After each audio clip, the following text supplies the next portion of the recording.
happy afternoon. Ang oras natin ay magto 2 o'clock na, mashallah. So anyway, ito yung breakfast natin guys. Ngayon ako magbe-breakfast, 2 o'clock. Kaya natulog kasi ako, sobrang dami kong tulog. Nagising ako ng alas 3 sa madaling araw. Di na ako nakatulog. So into this video, this is it. Ayan, this is it, pansit. So mamaya sabihin ko sa inyo guys, or pwede na natin ngayong gawin.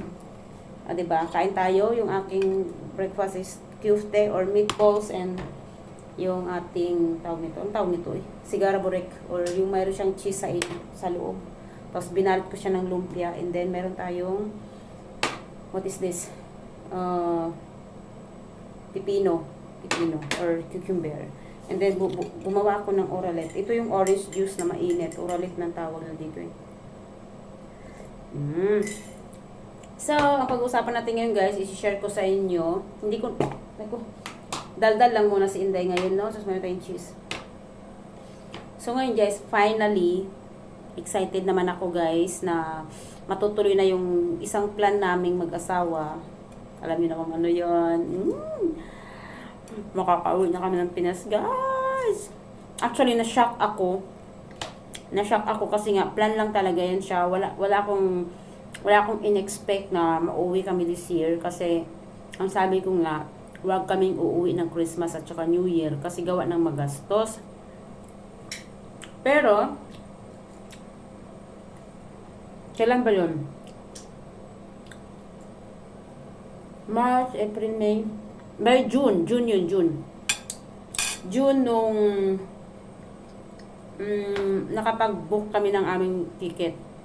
Actually, hindi ko talaga in-expect din talaga na tutuhanin ng asawa ko yun. Kasi, March kasi, sinabi ko na sa kanya, uwi ako. Kasi nga, May nun, birthday ng pamangkin ko, debut niya, at saka graduation din ng mga pamangkin ko. Kaya ko gusto kong umuwi. Kasi diba, pag may special occasion sa atin, saka hindi masyadong magastos yung mga araw na yun. Gawa ng, hindi siya Christmas. Tapos napi-feel ko sa sa asawa ko na gusto niya talagang sumama.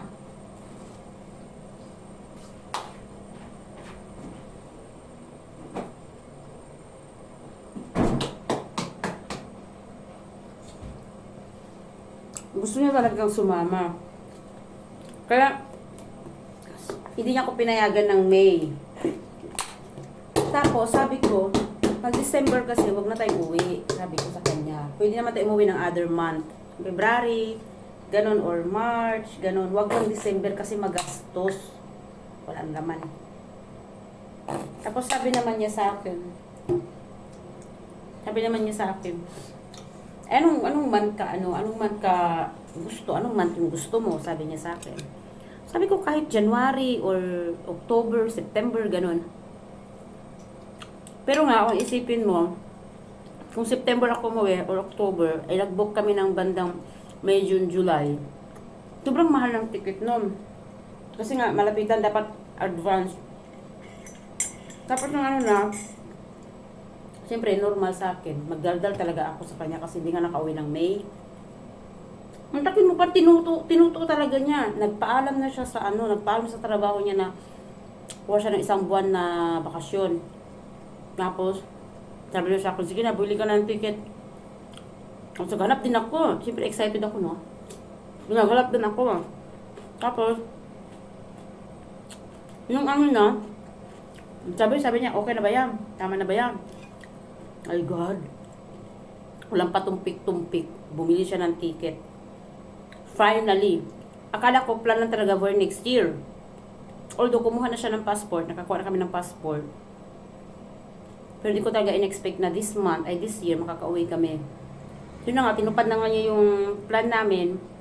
Which is, hindi ko naman siya talaga in-expect. Na-surprise din ako kasi nga, akala ko biro-biro lang yung ginawa niya. So, nakapag-book kami, 2nd week ng December. So, anong araw na ngayon? November. Wala pa ako nabili guys. Kasi, stuck up yung utak ko. Wala akong maisip. Ewan ko. Pero yung mga ibang nagbabakasyon, October, kunwari December bakasyon nila, October, November, may mga nabili na sila, nakapaghanda-handa na sila. Ako wala. Wala talaga guys, promise. Meron ako nabili, dalawang lang. Diyos ko, patawarin. Sabi ko, ipon-ipunin ko dyan, ipon-ipunin ko dyan. Sabi ko, hindi ko talaga magawa. O siguro, ganun talaga ako.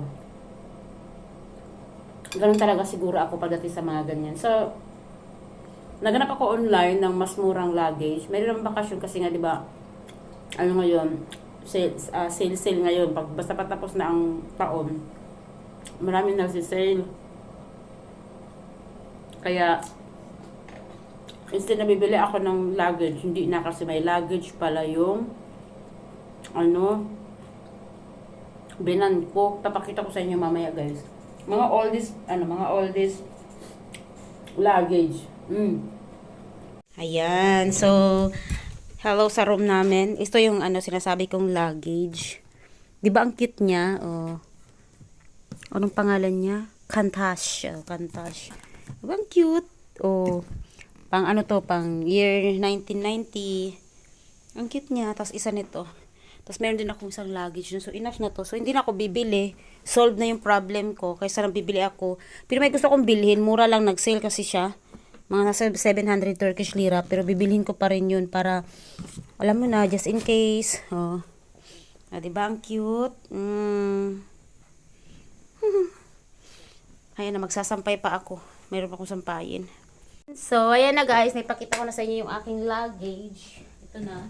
Yung magiging luggage ko. Ang cute niya, diba? Ang cute ng aking luggage. Trulala. So, yun. Dito ko na tatapusin yung aking vlog kasi same lang din naman. Mag-upo lang ako dyan. Magsampay. Ganun lang siya guys, no? So, may advice pala ako sa mga gustong umuwi. Magpabook na kayo ng super aga. Mag-advance booking po kayo kasi ang mahal ng ticket ngayon, in fairness. Kaya para kaming susugal ang pag-uwi namin sa Pilipinas. Sana pagbalik namin sa Turkey, hindi kami back to zero kasi grabe. In-expect ko talaga pag-uwi sa Pilipinas. So anyway, bye-bye na guys. And see you to the next vlog. Nag-isip-isip muna ako. Alam niyo, nabili ko ito pa lang, oh. Yan, ito pala yung nabili ko dalawa. Grabe, pordoy, oy, pordoy. Yan. So anyway, mararanasan na rin ni Mr. kung paano ang buhay sa Pilipinas. Tingnan natin. December pa naman. Good luck. Bye!